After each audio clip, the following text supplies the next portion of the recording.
Welcome to northern Sweden.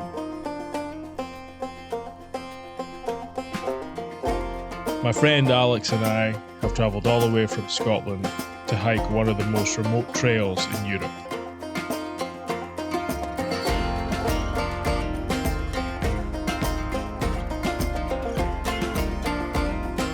Over the next 10 days, we'll hike through forests, cross raging rivers,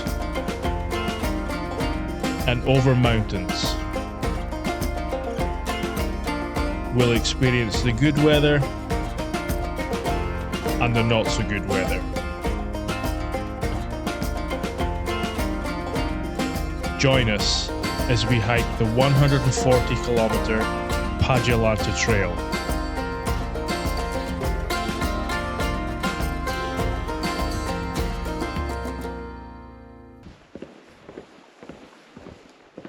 The Padjelanta Trail sits above the Arctic Circle in Swedish Lapland, and to get there is a bit of an adventure in itself. After a 4-hour drive from the Scottish Highlands down to Edinburgh, it was a 2-hour flight across to Stockholm. After waiting most of the day in Stockholm, we then took the overnight train north for 9 hours to Umeå.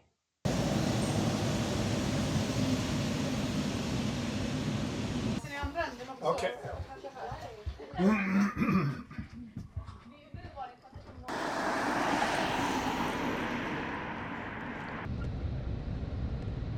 We then spent the next 12 hours travelling on 3 buses as we continued our journey north. From Umeå, we would first travel to Luleå. Then from Luleå, it was on to Jokkmokk.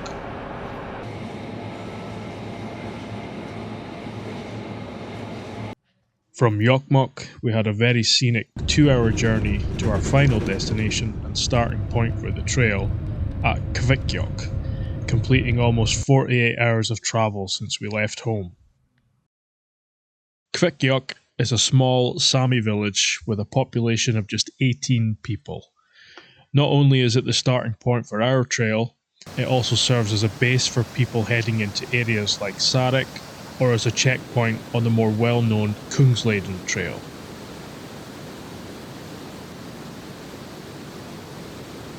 There is a mountain station here where you can stay the night, have a meal, and stock up on supplies. We had dinner here, but decided to stay in a small Airbnb on the edge of the village before starting the trail the following morning.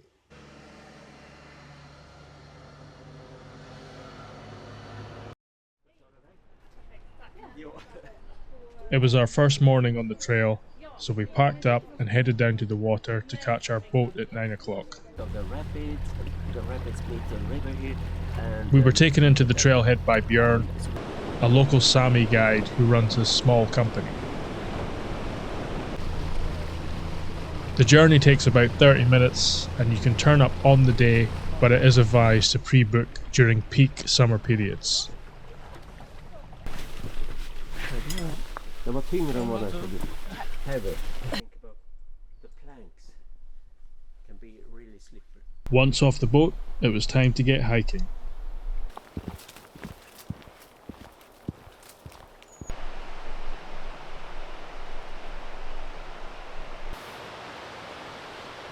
The trail starts by heading up the Tara Valley, an area of damp, subalpine, old-growth forest made up of birch, spruce and pine.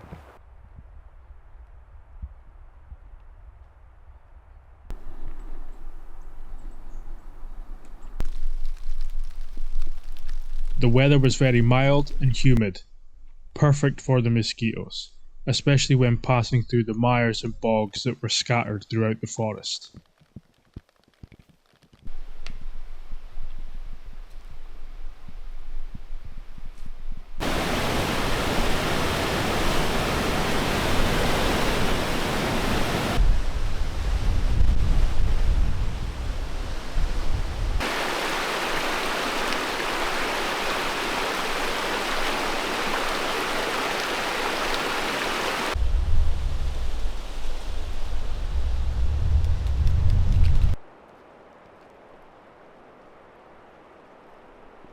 As we gradually ascended the valley, the pine and spruce started to retreat and the forest became dominated by birch. We eventually arrived at the first cabin on the trail. It was still early in the day, so we decided to carry on for a few more kilometres before finding ourselves a camp spot.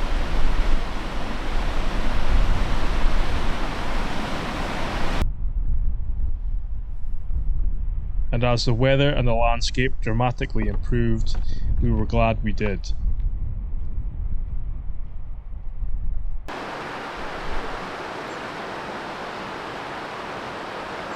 Right folks, that's the end of day one. We've pitched our tents. We did about 16 kilometres in the end. I think after sort of 2 days of travel and our packs being kind of the heaviest they're going to be, we just kind of felt like, just getting used to it and stuff today. Trail wasn't too bad. A couple of steep rocky sections, but overall, pretty good going, and the views were incredible, and I think we've probably ended up with one of the most scenic camp spots I've ever camped at. We're just going to get some dinner now. It's 8 o'clock, so we'll get some food and then we're just going to go to bed. There's not really much else to film, but hopefully I will see you in the morning for day 2.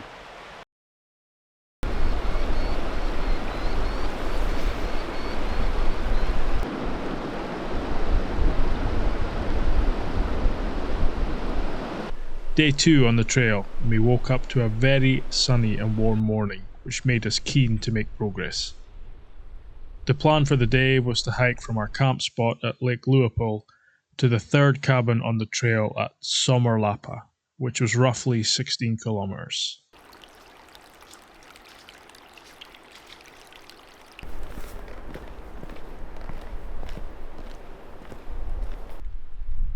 Most of the morning was spent hiking through the damp mountain birch woodland, and it wasn't long before we arrived at the second cabin for a short break.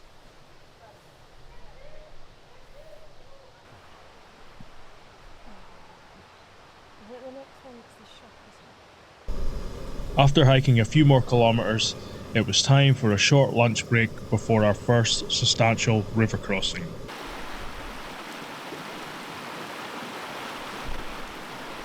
With it being such a dry summer here, it was a bit of an anticlimax, but you can imagine how ferocious it could be after the spring snow melt.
After quite a lot of boardwalk and a handful of smaller river crossings, we made it to the third cabin and our camp spot for the night. That is the end of day 2. We're at the third cabin on the trail, so officially sort of the end of the third section, I guess, but we've done the 3 sections in 2 days. Today was a little bit hard going again. It was pretty warm. Mosquitoes were out, and have a little niggle on my back as well, which is kind of slowing me down, but yeah, I think about 16 or 17 kilometres, so still a decent day. We've actually paid to have a wee camp spot beside the hut here, just because it's a good spot. If you pay for the camping, you're allowed into the main cabin to use the facilities, and they've got a fire going on in there, so it's getting pretty chilly. It's down to 10 degrees already, So we're going to go in there, we're going to get some more food, get warmed up, and oh, this one's also got a shop, cash only, but it's got a selection of, I don't know, pastas, rice, it's got Coca-Cola, sweets, chocolate. So yeah, we'll probably buy some chocolate as well, and just have a relaxed evening and try and recover for tomorrow.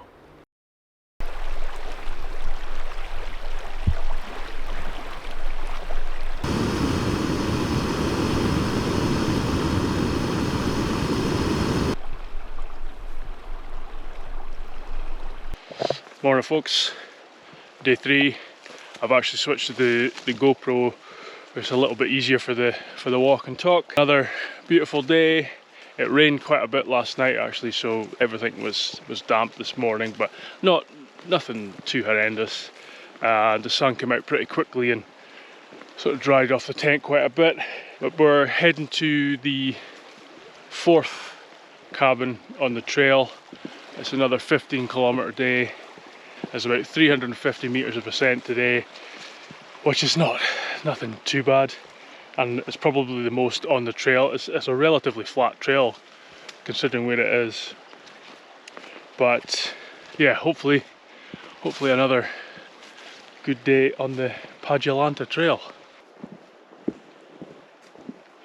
The name Padjelanta comes from the original Sami form of the word Padjelanta, and translates as higher ground or upland. This is in reference to the high-lying plateaus of nutritious upland meadows that have been used as summer grazing for traditional reindeer herding for thousands of years.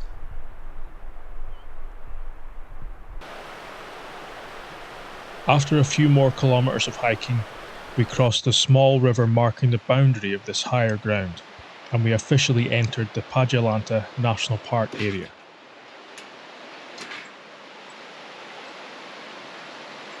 Crossed a river there and a bridge, and that's essentially the boundary, and now we're officially in Padjelanta National Park, and there is just a real shift. Like, you feel like you're up in the mountains now. The forest is really starting to thin out quite rapidly, and now we're in the proper sort of traditional sort of Sami reindeer herding areas.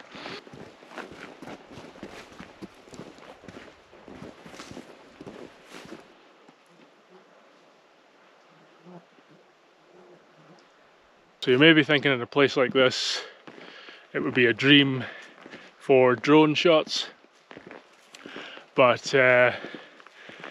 this sort of national park and the general Laponia World Heritage Site is very strictly protected, so there's no recreational use of drones.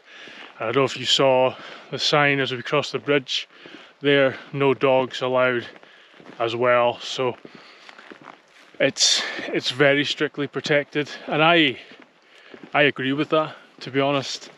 And I could have used a drone. I mean, it'd be very hard to police, but obviously I don't want to be that type of person.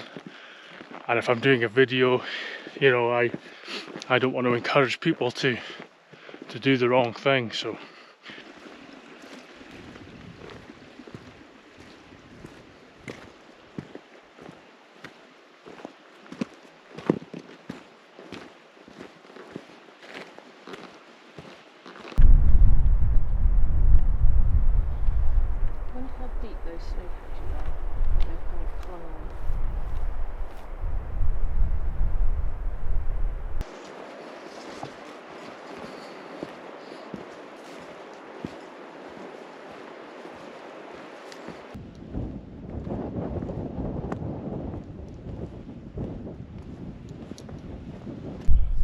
hopefully you can hear me over the wind, but we are about 4 kilometers away from our destination for today and this 4th cabin. But we've basically walked beyond the natural tree line now, so we're kind of out into the proper Arctic alpine open habitats. You've still got all the sort of woodland components here, but the birch is starting to disappear, so you've still got the juniper sort of willow, dwarf birch kind of scrub, and the berry bearing shrubs, you know, the blaeberry and the crowberry and all this kind of thing. But yeah, the bigger trees are now starting to disappear.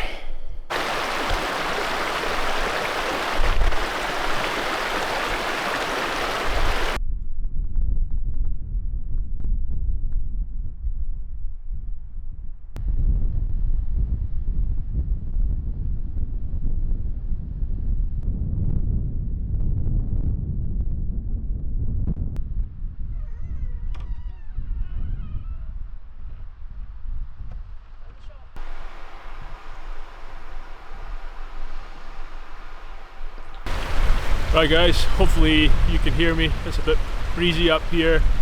We basically got to the cabin, but you have to pay to camp around the cabin, and we did that last night, and we didn't fancy doing it 2 nights in a row because it does start to get a little bit expensive.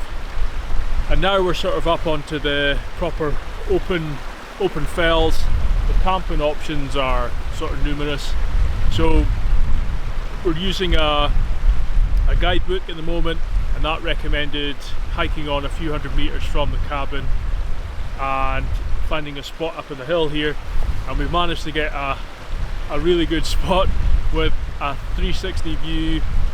Got a water source just behind me. The tents are just 20 meters up there, so it's a little bit more exposed now because there's no tree cover, but the weather's been kind to us today.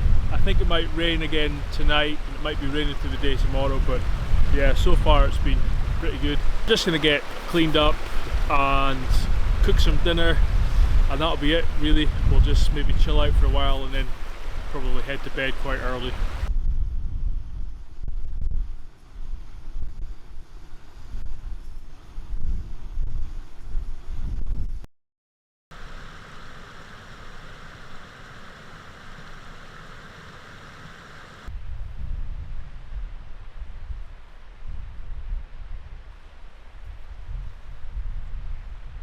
Morning folks, day 4, another glorious morning as you can probably see behind me.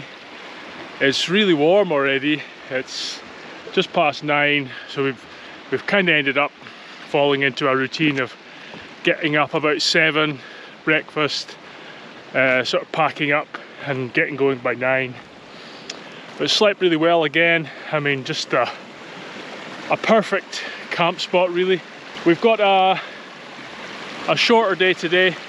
It's 10 kilometers to the next cabin, and actually just under 10 kilometers because obviously we walked a little bit further last night, and we might walk a little bit further today as well because tomorrow's the longest day at 18 kilometers, so anything we take off that will be a bonus. But yeah, the walking's really good. We're like properly up on the hill ground now, hard solid path, so yeah, we'll just see how we get on today.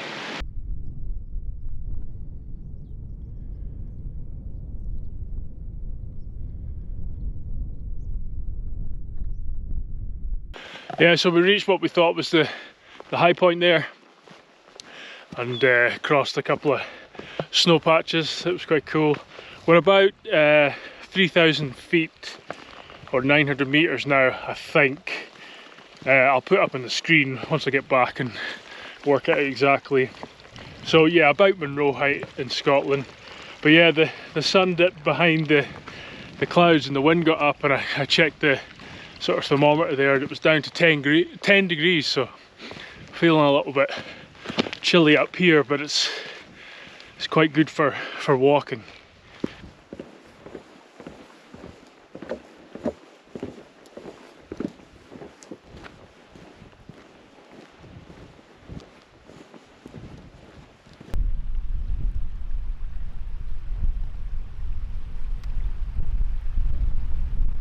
So we're just making our way along this mountain plateau towards the next cabin. The walking's pretty easy, to be honest, and we've already got a few kilometers in, but I was noticing there was more and more signs of reindeer poop on the trail, and sure enough we looked up to our left and there was a single reindeer just wandering across one of the snow patches. And to be honest, when it stepped off the snow patch, it almost disappeared. Like the camouflage was amazing. So if it hadn't walked across that snow patch, I doubt we would have actually seen it. But yeah, good to see our first reindeer on the trail.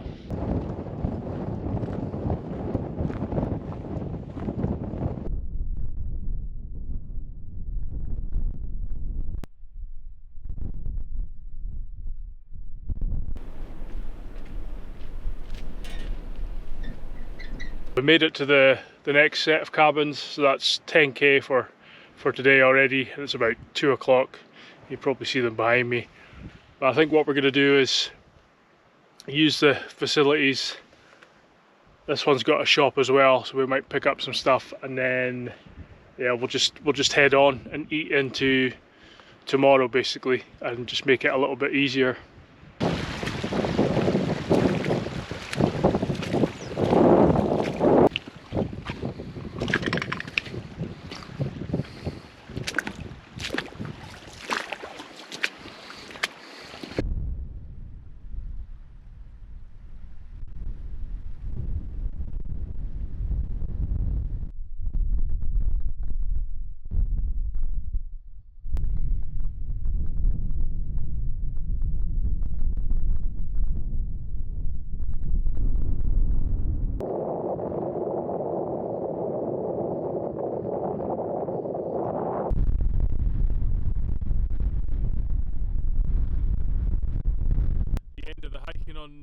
The wind was now getting quite strong, and you couldn't hear me properly in this clip.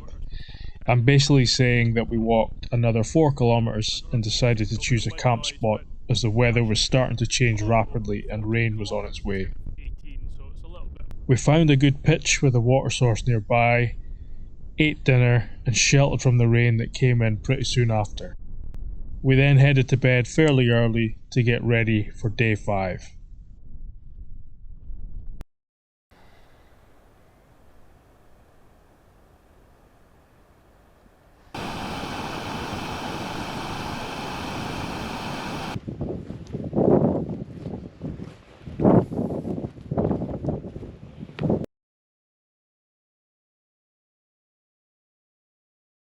Morning folks, day 5. I've actually lost the little wind muffler on this GoPro, so I'm not sure how clear it's going to be because it's a little breezy this morning. We slept pretty well again, another good camp spot. It rained a few times overnight, but this morning we were able to pack up dry, which is always a bonus.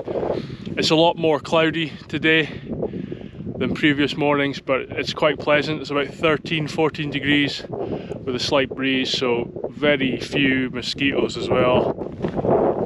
Yeah, hopefully another 15 kilometers today down to this Sami village. We might get a cabin, you know, just for a bit of a treat. It's also going to be past the halfway point as well, so it'll be quite nice because we should be able to maybe wash a few clothes and, you know, do a few extra things a bit easier. So we might do that.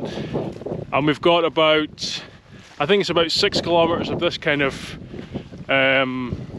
sort of upland rolling hills, and then we're starting to descend back down below the tree line again, so we should start seeing sort of bigger birch trees very soon, I would think.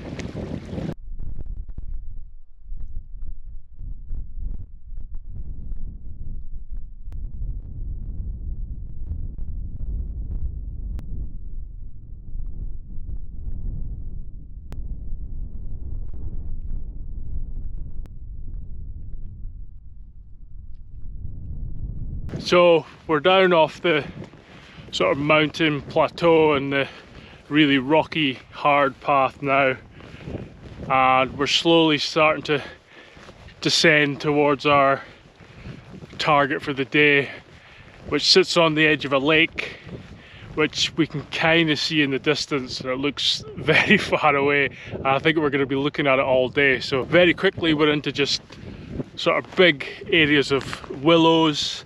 There's like a carpet of dwarf birch, and some of it's starting to change. You're starting to see the sort of browns and oranges of autumn over on this side. A little tinge of yellow as well. So it actually looks really nice.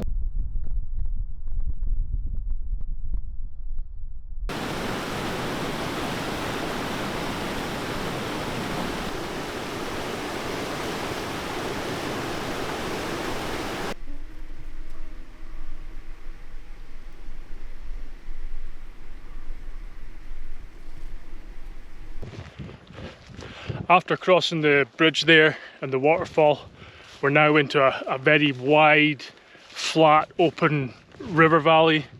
And again, you can feel a change in the vegetation. There's just montane willows as far as the eye can see. And we're also starting to see the downy birch coming back in, you know, the bigger trees. We've already passed a few, there's bigger clumps just over to my right here. So you definitely feel like you've come down from that sort of mountain area now, and the walking's really good.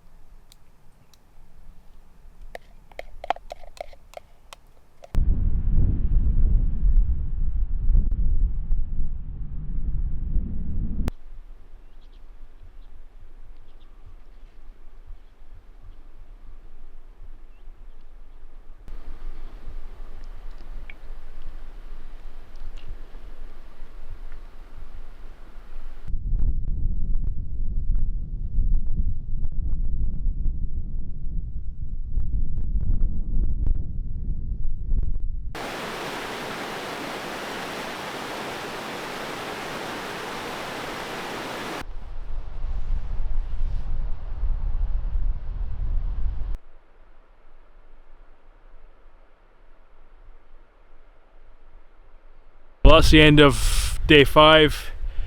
We made it to the 6th cabin and we did decide to stay in it.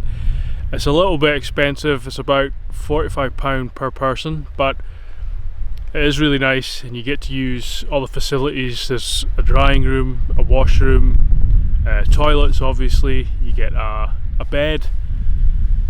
There's all sorts of kitchen facilities, you can use the sauna as well, which is quite nice. And it's just a little bit of comfort, you know, it's kind of it's an obvious halfway point, and we are actually past halfway in terms of kilometres now, which is good. But there's also a small sort of Sami village just off to my right here, which we'll be walking through first thing in the morning. So this place is a little bit of a hub. This is where a lot of the helicopter drop-offs and pickups come and go from. There's obviously got people living here, so it just felt like a natural place to stop and stay at the cabin. I've just sort of come up behind the cabin, just away from it because it's a little bit busy, just to film this little bit. But I mean, what a location! We've come back down into sort of the mountain birch forest, and we're on the edge of a huge lake, which on the other side you can see the Norwegian mountains. Well, you normally can. It's a bit cloudy at the moment and there's a weather just coming in and it's just about to start raining, so I'm not going to stay here long, but just absolutely incredible. And it's thought to be one of the most inaccessible places in Sweden, you know, in terms of infrastructure, roads, that kind of thing. Slightly shorter day tomorrow, I think it's about 10, but there is a lot of up and down apparently, so we're probably not going to feel the progress quite as much as we did today, although it's a shorter day, if you know what I mean. But I'll leave it there just now and I'll see you in the morning for day 6.